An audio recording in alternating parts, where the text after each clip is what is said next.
Saudara, kualitas pendidikan di perguruan tinggi swasta di tanah air belum merata, khususnya antara perguruan tinggi di kota dan daerah. Muhammadiyah berusaha memperbaiki kesenjangan kualitas pendidikan ini melalui kegiatan kurikuler dan ekstrakurikuler. Mahasiswa merupakan jantung universitas. Karena itu, kualitas pendidikan suatu universitas tergantung pada kualitas para mahasiswanya.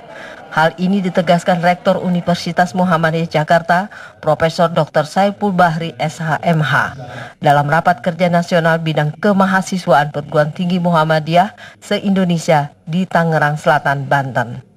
Muhammadiyah berpandangan kegiatan kemahasiswaan merupakan wahana dan sarana pengembangan diri mahasiswa ke arah perluasan wawasan dan peningkatan kecendekiawanan. Di lingkungan Muhammadiyah itu penting supaya juga bisa mendapatkan bibit-bibit unggul agar mereka kelak menjadi dosen di lingkungan perguruan tinggi Muhammadiyah itu.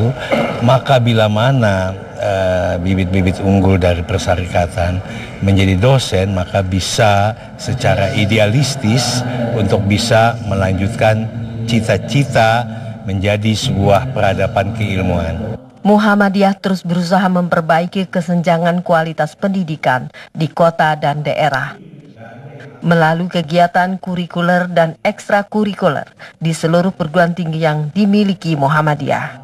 Muhammadiyah berupaya mewujudkan perguruan tinggi yang berkemajuan, unggul dan berprestasi.